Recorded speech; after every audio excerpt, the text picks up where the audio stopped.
Hi and welcome to this video. In this video I want to talk to you a little bit about ontological coaching and the meaning and value that it's given to me. Now, prior to training in this ontological coaching by Newfield Network, I had spent a lot of time with personal development. I had done a lot of Franklin Covey, Stephen Covey type of stuff with Brian Tracy as well. And it was really great actually because I was able to get a lot of things done. At that time I thought it was about, getting all those big rocks in order, time management, stress management, priority management, getting a new job, getting more money, getting stuff. Now, during that time, it was great because I wouldn't be where I am without all of the external outside factors that made life meaningful and satisfactory. But for me, throughout all of that, there was always something missing, something lacking, and I actually didn't understand what it was.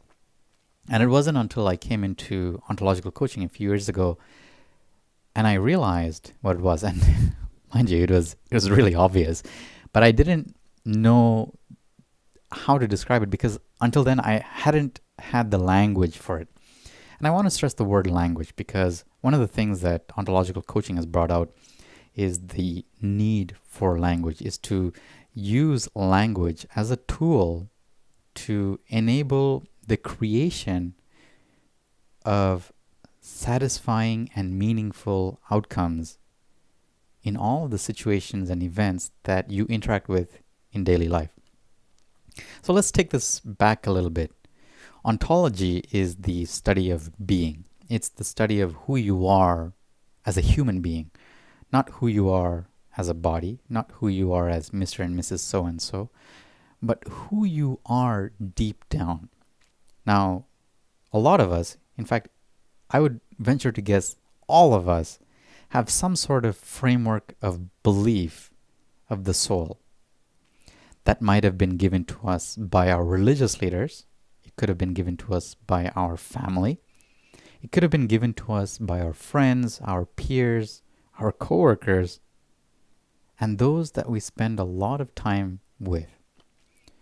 Now, your cultural heritage, your religious heritage, that is unique because that defines you as a human being you are. That defines you as a visitor to this planet Earth. The perspective that I bring is the perspective of the Sanatana Dharma, of the Vedic perspective. And this is why I love ontological coaching. And this is why I share this kind of coaching and this perspective with my clients, because I find it so rich, especially when you can get down to the core of what makes you a human being and understand how you fit in and how you interpret all of the situations, events, and interactions that you engage with on a daily basis. Now, the key behind all of this is the heart of ontological coaching because it goes to show you that unique observer that you are. You have your cultural heritage, you have your religious heritage, you have that framework of belief, and that creates that unique observer that you are. From the Vedic perspective, this unique observer is the soul that looks out from the eyes, and this soul has accumulated experience over several lifetimes. This current incarnation is allowing this unique observer to add more detail to it. So how does this unique observer, regardless of your cultural or religious background, how does this unique observer that you are create meaning from all of the interactions you go through?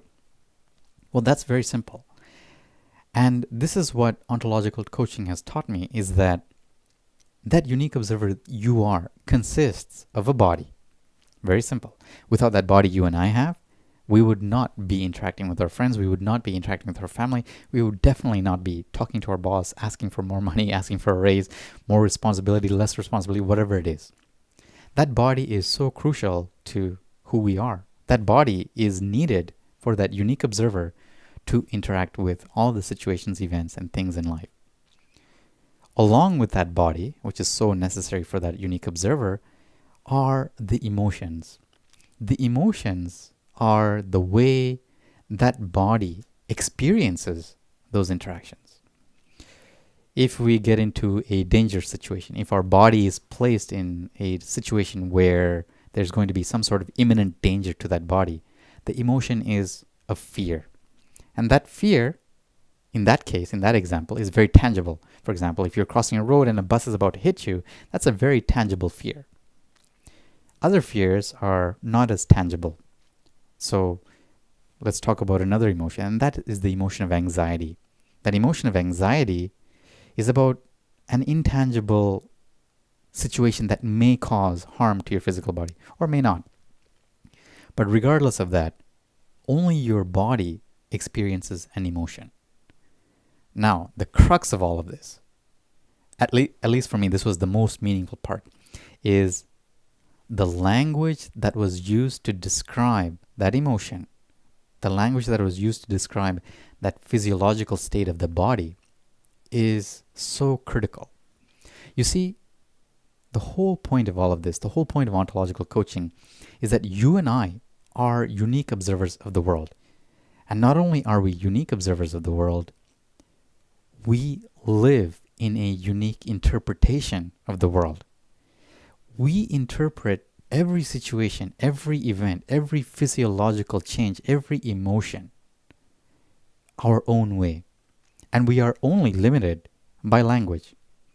And so the whole premise behind this ontological coaching, at least from my current understanding, as unique observers, we have the tool, much like a hammer, we have the tool of language that we can use to interpret everything that we put our body in front of.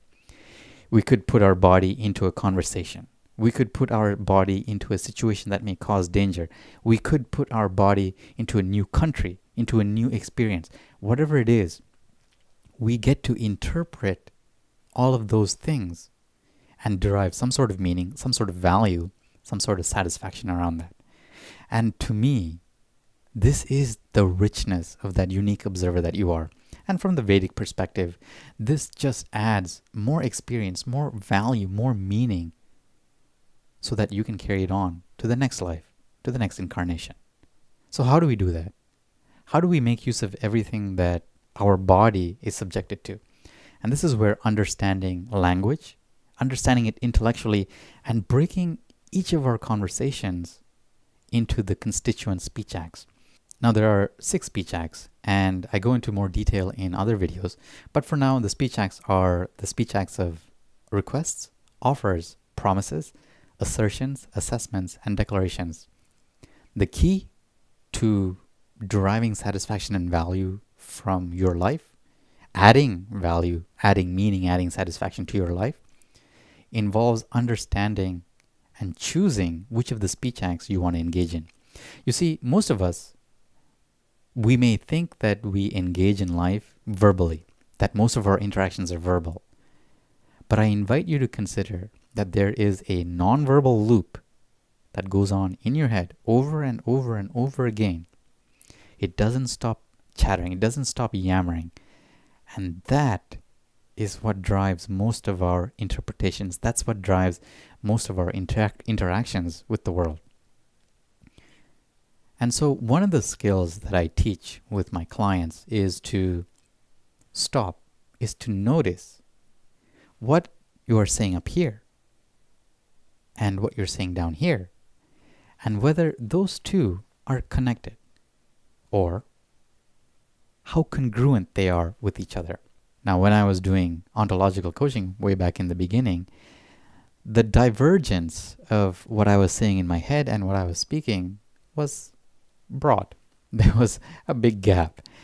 Through practice, I was able to narrow that gap down so that the things I spoke were more in line with the things that were going on up here.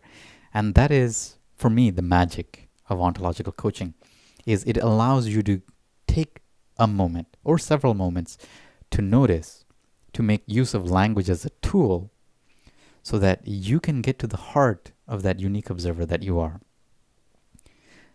And once again, this goes much deeper than the stuff we surround ourselves with, at least for me. It goes much deeper than all of the material artifacts that I have, my car, my house, my friends, my family, and it goes way deep into who I am as a human being, and goes as deep as that soul that I am, that unique observer that I am, and the way that I show up in life, the way that I show up in interactions, the way that I show up on video, the way that I show up in life.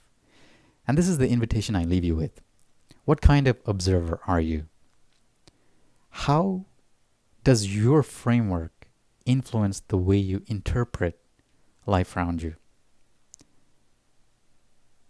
How has that been meaningful for you? And how satisfying is that for you right now? I hope that has been helpful for you.